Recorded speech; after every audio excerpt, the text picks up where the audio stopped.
eu sou a professora Adriana Freitas. Estamos começando mais uma aula de artes para os 8º anos pela TV Escola.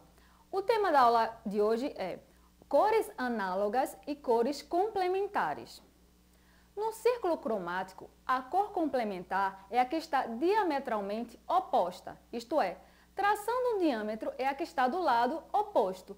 Como a gente pode observar aqui no círculo cromático, né? Então, a cor amarela, sua cor complementar é o roxo, né? Porque ela está do lado oposto, certo? As cores análogas são cores vizinhas no círculo cromático. Exemplo, a cor laranja é análoga do amarelo e do vermelho. Mais uma vez, observando aqui no círculo, então, as cores análogas são as cores vizinhas. Então, se temos o laranja aqui, suas cores análogas são o amarelo e o vermelho, porque são as cores que estão vizinhas, certo? Cores complementares são aquelas que apresentam um mais forte contraste quando estão lado a lado. Para encontrá-la, basta olhar para o círculo, aquele que estiver oposto à cor desejada é a sua cor complementar. Né? Mais uma vez, a gente pode observar aqui no nosso círculo, né, cromático as cores. Então, as cores complementares são as cores que vão estar do seu lado oposto. Mais uma vez, então, aqui o amarelo, sua cor complementar vai ser o roxo, porque ela está do seu lado oposto.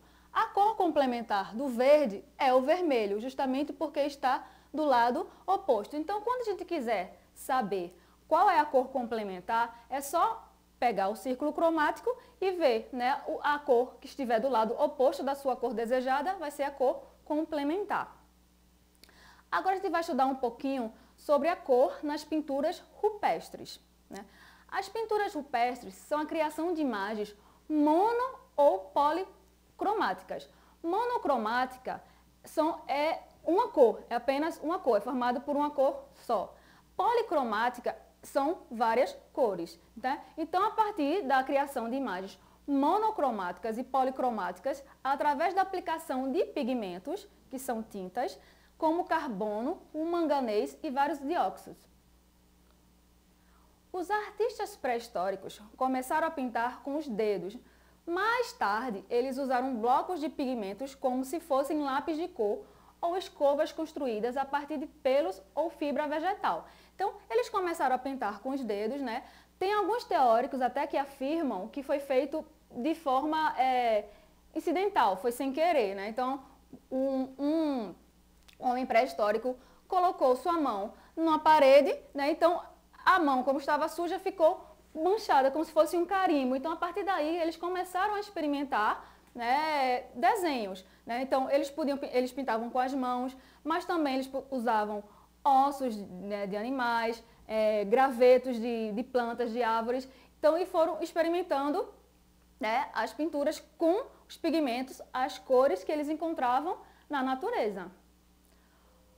Os pigmentos de cor encontrados em pinturas rupestres eram geralmente obtidos a partir de fontes minerais, animais ou vegetais, né, como o ocre, a argila, o carvão, dióxido de manganês, fosfato de cálcio dos ossos esmagados de animais, suco de cenoura e frutas vermelhas, sangue animal e urina. Então, ou seja, eram elementos que eles encontravam na natureza, né? Então, eles podiam pegar frutas, né, que soltassem alguma cor, né? Então, o próprio sangue do animal também eles utilizavam, né, a terra, o ocre. Então, assim, eles buscavam pegar esses elementos da natureza e daí eles fabricavam as próprias tintas e pintavam, né? Eles pintavam várias cenas, né? Podia ser cenas do cotidiano, podia, enfim, tem teóricos também que afirmam que eles pintavam achando assim que também a pintura tinha um efeito mágico, né, sobrenatural. Então, se eles queriam ter sucesso, por exemplo, na caça, né, antes de caçar, então eles podiam desenhar o animal sendo abatido, que eles acreditavam que também dessa forma eles iam conseguir o que eles desejassem.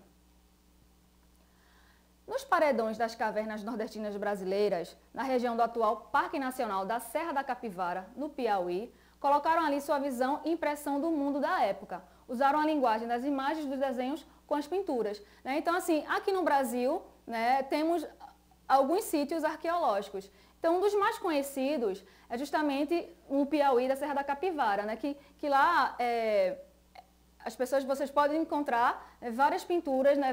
Vários traços rupestres. Então, essas duas imagens que vocês estão observando aí, justamente são da Serra da Capivara, né?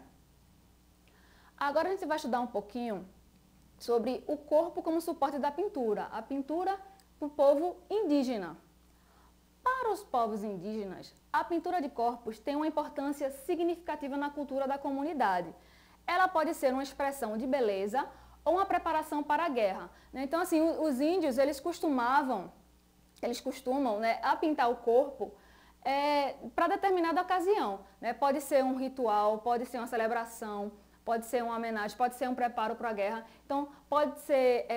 tem umas tribos que eles costumam pintar a criança quando elas estão passando da fase da infância para a fase adulta. Então, a mãe, ela costuma pintar o corpo do filho, né, semanalmente, justamente para marcar, determinar justamente essa passagem da fase adulta para a fase criança. Então, os índios, eles vão ter vários motivos. Então, para cada ocasião, tem uma pintura diferente. Os traços indicam uma diferente posição hierárquica dentro da comunidade. Seu status social, tudo representa pelo modo como é feita a pintura corporal. Então, para cada situação, ele vai ter uma pintura diferente, né? Também dentro da hierarquia da própria tribo também vai ter um traçado diferente, vai ter uma pintura diferente, né?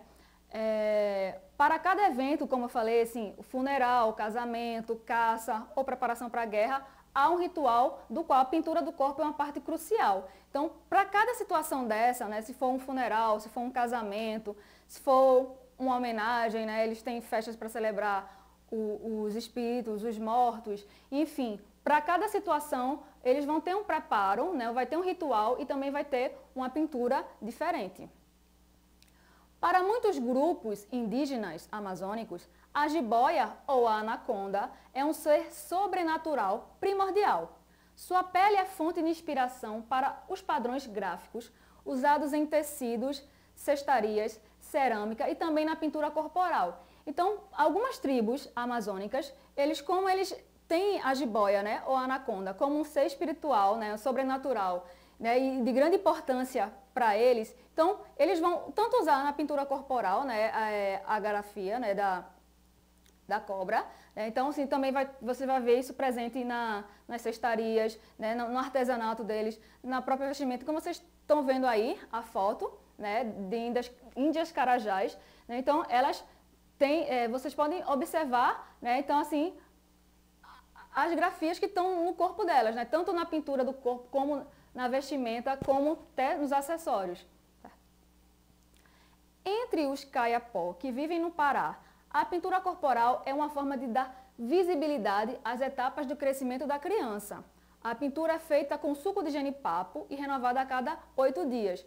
Como eu falei um pouquinho anteriormente, né, justamente é na tribo Kayapós que tem esse ritual, né? Então, a criança, quando ela está passando da infância para a fase adulta, a mãe, ela pinta o corpo da criança, né, com suco de jenipapo e a cada 8 dias, né, quando a tinta vai descolorindo, né, vai perdendo o tom, ela vai renovando justamente para mostrar, mesmo acentuar essa mudança de fase da criança para a vida adulta.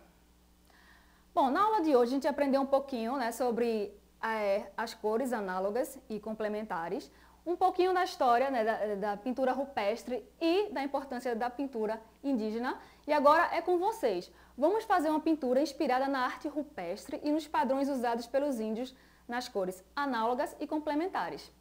Até a próxima!